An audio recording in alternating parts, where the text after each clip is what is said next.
welcome to Review from the Opposition. Rotherham United fans, Matthew Lax, we got Mick on as well, both from the RUFC podcast. Going to talk all things football from the den. Gents, thanks so much for coming back on. No worries, mate. So the game finished 1-0 to Millwall with a Jed Wallace strike, which basically was the only way that we were going to score something out of nothing. And I guess the other notable talking point was a 84th minute penalty save by Bart Bidakowski, which I've still got no idea. His arm must be made of steel to have kept that ball out. I've got no idea how it happened. Gents, what are your thoughts coming out of the game? Frustrating. There's no way that we played to how we can play. It sort of looked like we were half playing with the handbrake on. Our pressing game wasn't there. The energy levels were a little bit below where they should have been. But then at the same time, we could and maybe should have got something out of the game. Talk about the penalty, there were the save in the first half. That your keeper pulled off just before half time, which were a stunning save. Gordon Banks-esque. Yeah, exactly. So from our point, it's frustrating because we've lost, obviously. But we think we've played badly, but then we still think we should have got something out. It's a strange feeling, really. Mick, I think, you said 1-0, Rotherham, didn't you? Matthew, was it you that said 2-1? I think, I did, yeah. And to be honest, the funny thing is that we both only had 2 shots on target, and I think, yours were potentially legitimately better chances than obviously the 2 shots that we had on target. So you could quite easily have won that 2-1, which is one of those funny things. Mick, what were your thoughts about the game? Well, I'd just like to say that I called it and said it were going to be like an under-10s game, didn't I? And it was, let's be honest with you, it was dreadful, wasn't it? It was diabolical. It was horrible. I don't even think it was League One standard. We've had better games. Us and Rotherham have had better games in League One than we have in yesterday's Championship, mate. Both games, to be fair, this season have just been... They've been horrible to watch. 180 minutes of... Yeah, absolute dire garbage. It's just been awful.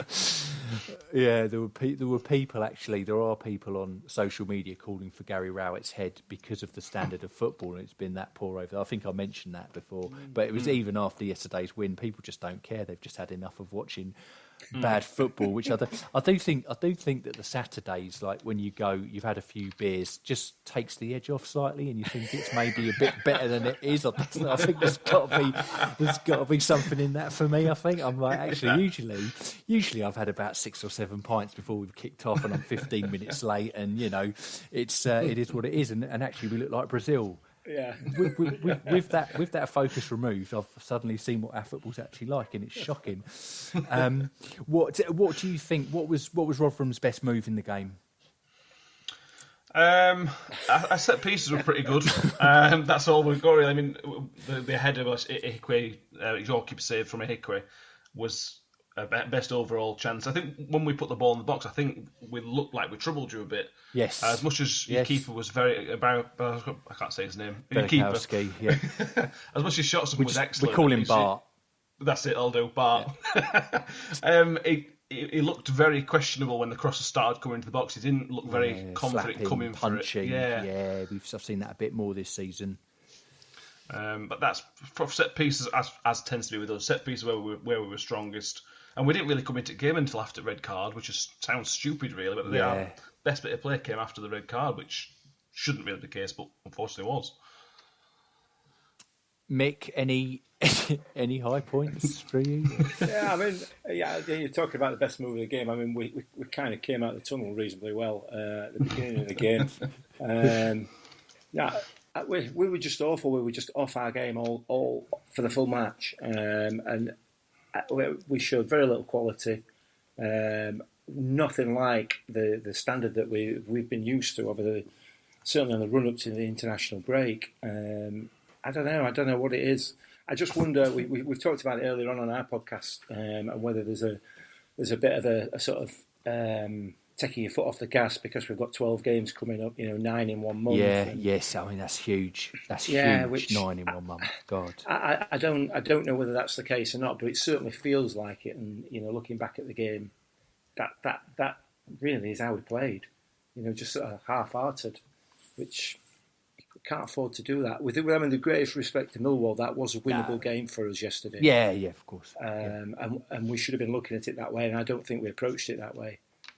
Which is interesting, especially as I gave you our home form coming into it. Like I think we're well below Rotherham in that particular statistical table, if that makes sense. Yeah. Quick word on the officials. I mean, some of the officials. Every time I say this, every time I do one of these, I always ask about the officials, and everyone always just chuckles as if, like, the Championship is just a breeding ground for people that need to go to Specsavers, as far as I'm concerned. But I'd love to know what your thoughts are on it. Yeah, well, there were 4 key incidents. The red card for Woody, which were nailed on, no issues with that. He fell over and took somebody out by accident. It's a complete accident, but it is what it is. Yeah. We felt like we should have had 2 more penalties, 2 incidents on Frela Dapo, our striker. One early on when he got sort of pulled back, and then the second the holding. Yes. Yeah, I know what you're talking about. Yeah. And it's mentioned Championship referee, and I don't really mind. If you're not going to give them, I sort of don't mind. But then when you watch the Birmingham game in the evening, and the 2 of the softest penalties you'll ever likely to see, and it's the same division. These should be the similar decision making.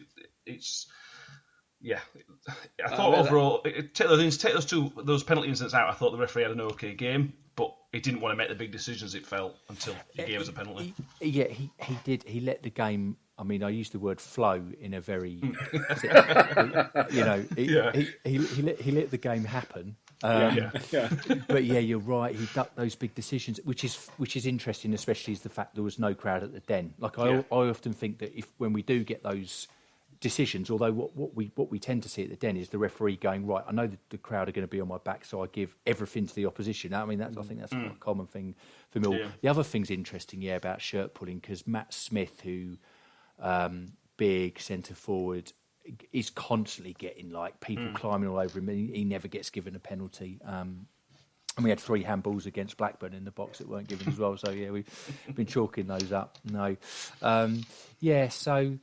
I always ask if there's anybody who really stood out from Millwall's performance.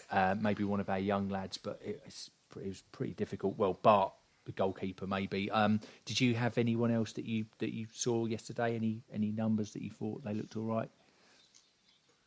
The lad who played up front and was substituted in the second half is number 20.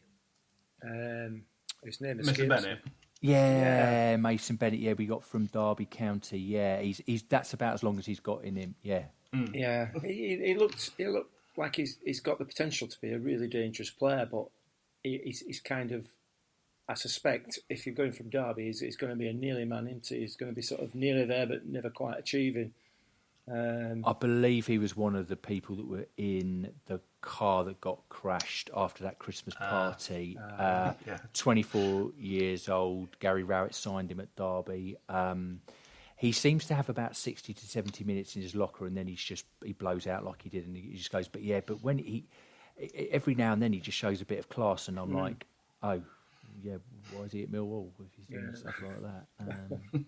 Well, it's a step up from being at Derby, isn't it? Let's be fair. Yeah, that's it. Well, yeah. From the iPro, yeah. No, okay, interesting. Yeah, brilliant. Matthew, was there anyone else for you at all that really? I mean, nobody other than your keeper. Nobody that really stood out. I was impressed defensively. We never could. They weren't allowed to create anything.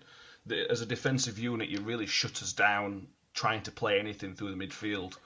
Obviously, we could claim we should have a couple of penalties, but if they're not given, that's sort of good defending because you've got away with it. Yeah, I see what you're saying. I can see why you've kept so many clean sheets this season from a defensive point of view. You look very, very solid. And other than conceding the goal, we look pretty solid. I think that's why it was a very good game. Yes, I agree. 2 pretty good defensive teams yesterday. We didn't create. Like I said, it took one of the more spectacular goals that we've scored this season from Jed Wallace in both the games, isn't it? It's funny that he's been sort of the difference, if you like, just a moment of opportunity in the first game, and he took that, and in this one he just smashed it out of nowhere. I mean, that 9 times out of 10, that's going into the incinerator over the stand at the back there. But well, look, lads, thank you so much for coming on. There is a bit of me that's a bit disappointed that you didn't beat us, like I said, just so that you could give Birmingham a bit, like something to think about. Massive, big good luck for the rest of the season. I really hope, you do stay up, and we get to see you again next year. Yeah, cheers, mate. Fingers crossed, and hopefully we'll see you next year, definitely. Perfect. Thank you.